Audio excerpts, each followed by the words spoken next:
В эфире новости, в студии Кристина Якупова. Здравствуйте. Главные темы этого выпуска. Турция не будет присоединяться к санкциям Запада против России.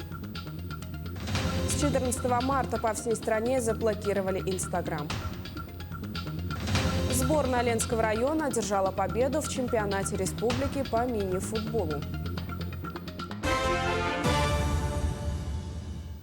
Турция не будет присоединяться к санкциям ряда стран Запада против России из-за специальной операции на Украине. Об этом сообщил министр иностранных дел Турции Мевлют Чавушоглу на дипломатическом форуме в Анталии. Он подчеркнул, что санкции не решат проблему. Закрыть воздушное пространство Турция не может в соответствии с конвенцией Монтрео. Это юридическое обязательство. 7 жителей республики, находящиеся на территории Украины, выразили желание вернуться в регион при стабилизации ситуации. Так, одна гражданка Российской Федерации находится во Львове, супружеская пара, муж россиянин и жена украинка, находятся в пригороде Крапивницкого Кировоградской области. Еще 2 граждан Российской Федерации, пенсионеры, пребывают в городе Жмеринки в Винницкой области. Один уроженец Украины, работающий в Якутии вахтовым методом, последние 8 лет вернулся в Каховку Херсонской области, чтобы получить документы для оформления российского гражданства. В городе Марганец Днепропетровской области находится женщина из Якутии, которая поехала ухаживать за больным родственником. Кроме этого, сообщается о семье, с которой родственники потеряли связь. Россия возобновляет авиасообщение с Китаем и Индонезией. Соответствующее решение принял оперативный штаб по борьбе с коронавирусной инфекцией в конце февраля. Пока что решение носит технический характер. Ни одна авиакомпания не сообщала о планах по открытию рейсов между странами.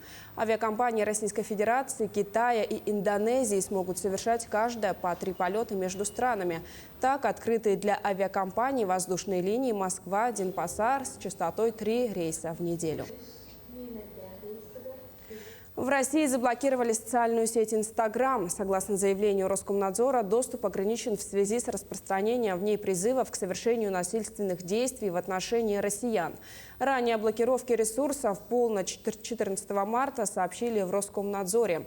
Также россиян уведомили через рассылку портала Госуслуг. В ней Роскомнадзор напомнил, что Россия имеет свои конкурентоспособные интернет-платформы, в том числе соцсети ВКонтакте и Одноклассники.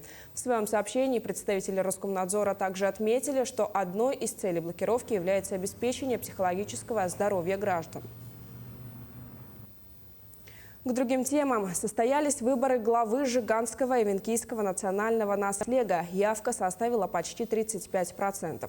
Всего в выборах участвовали 3 кандидата, в том числе 1 самовыдвиженец. Таким образом, главой Жиганского и Венкийского национального наслега избран Портнягин Степан Семенович, представитель партии «Единая Россия».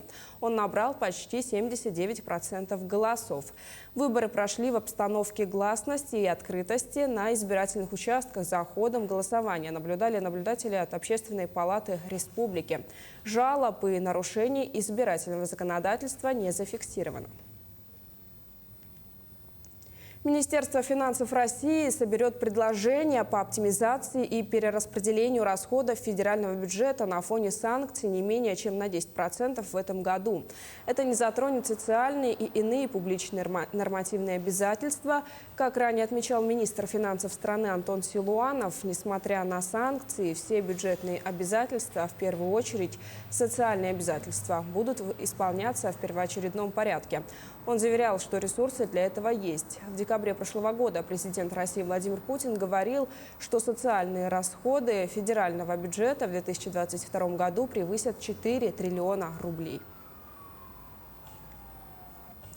Каждый месяц около 50 человек проходят реабилитацию после коронавируса в профилактории «Горняк». Программа заработала с начала года. Какие процедуры советуют врачи медцентра «Алроса» и как приобрести путевки в санатории профилактории, расскажет Анна Винокурова. Упражнения простые, но с трудом дается тем, кто не так давно перенес COVID-19. Лечебная физкультура и дыхательная гимнастика – одни из основ при восстановлении после болезни. Специалисты профилактории «Горняк» говорят, 60% людей нуждаются в специальном восстановлении после коронавирусной инфекции. Поэтому врачи медцентра «Алроса» разработали программу по реабилитации. Кроме ЛФК, пациенты проходят электролечение, физиопроцедуры, циркулярный душ и ручной массаж грудной клетки. С начала года реабилитацию в Горняке прошли более 100 пациентов. В конце лечения, конечно, пациенты подходят и благодарят, потому что у них говорят, что общее состояние намного улучшается, активизируется больше, что одышка намного уменьшается. Конечно, люди и довольны. Марина Хадалаева из Арылаха со спортом дружит с детства. По сей день пенсионерка участвует в соревнованиях по волейболу среди ветеранов. Но коронавирус не пощадил спортсменку. Переболела в феврале. После было тяжело подниматься по лестнице и заниматься привычными домашними делами. На улице даже невозможно было куда-то сходить. А тут даже по лестнице хожу. Сказали, очень много хороших процедур. И дома никуда ехать не надо. И вообще персонал хороший. Врачи советуют начать курс реабилитации как можно раньше. В Горняке можно приобрести путевки на 21-дневный курс реабилитации. Также двухнедельный курс восстановления оформляют по АМС через Мирнинскую ЦРБ. Анна Винокурова, Александр Еремин, телеканал «Алмазный край». Стартовал второй этап всероссийского конкурса «Святость материнства-2022». Он проводится фондом Андрея Первозванного при поддержке Минздрава России в соответствии с задачами, закрепленными в концепции государственной семейной политики в Российской Федерации на период до 2025 года.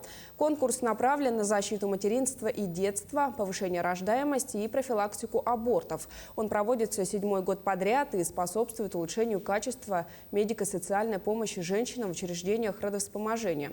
В этом году инициатива получила также поддержку фонда президентских грантов.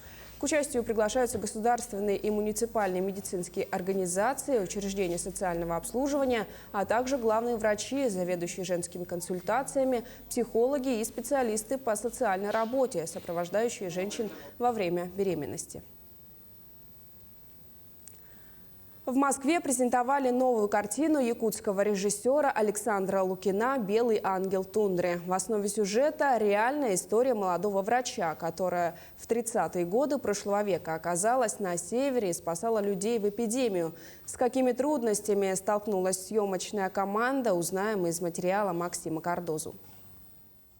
На новую якутскую картину в Москве пришли посмотреть десятки наших земляков и жителей столицы. Премьера собрала как уже давних поклонников якутского кино, так и людей, которые впервые решили познакомиться с творчеством режиссера с Дальнего Востока.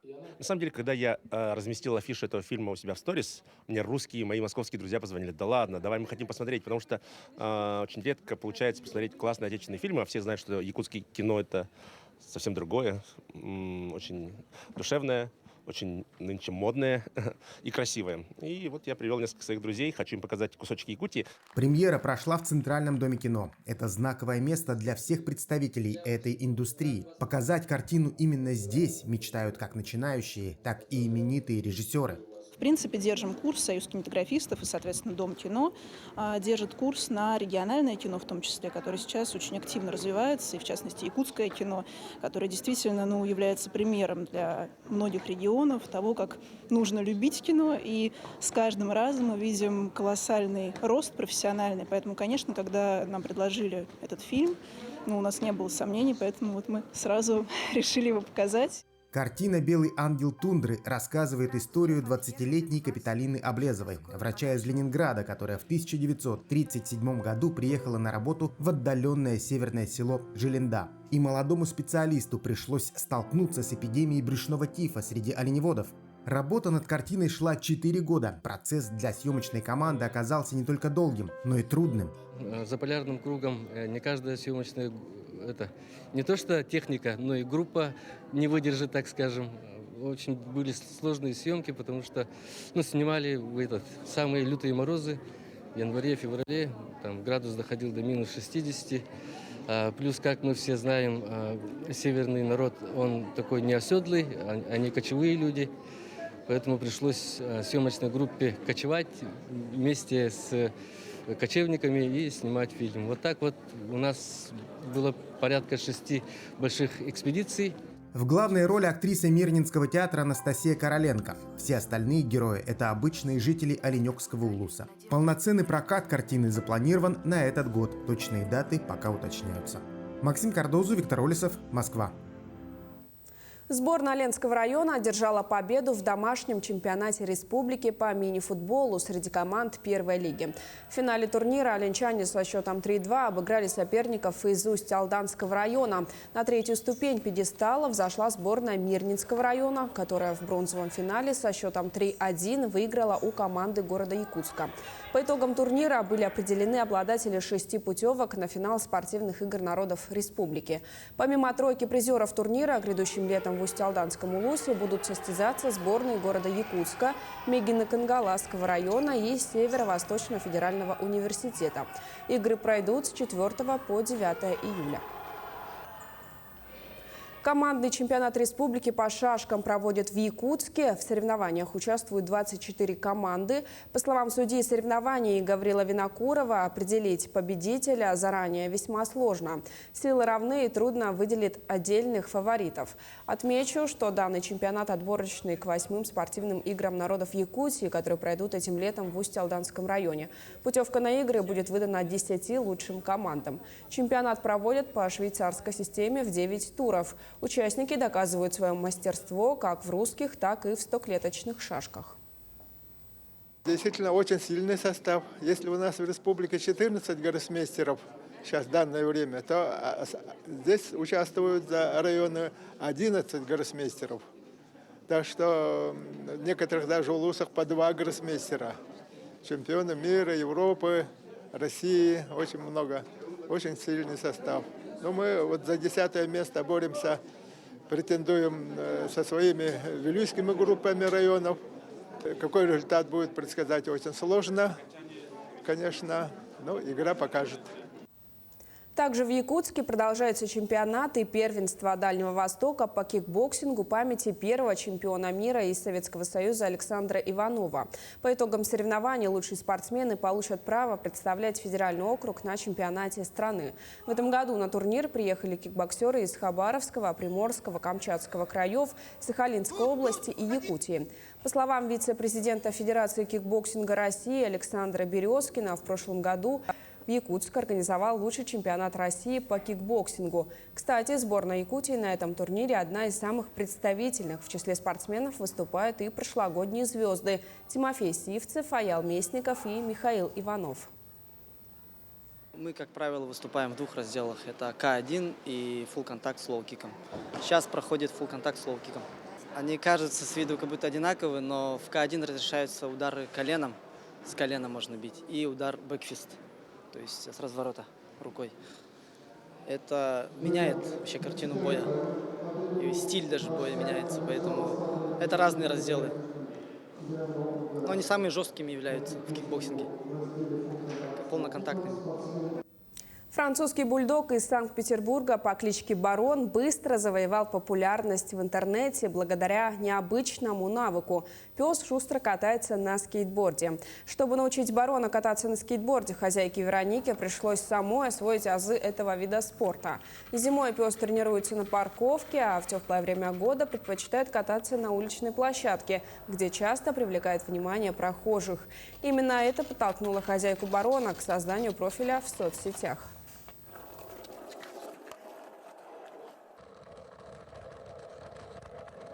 Просто была в голове мысль, что почему-то должен кататься. Потому что я знаю, что французские бульдоги имеют такую способность. Почитала в интернете информацию. Взяла оттуда какие-то моменты. Купила скейт самый дешевый. Один день показала, на второй день сам поехал. К этому часу у меня вся информация. Мы следим за развитием событий.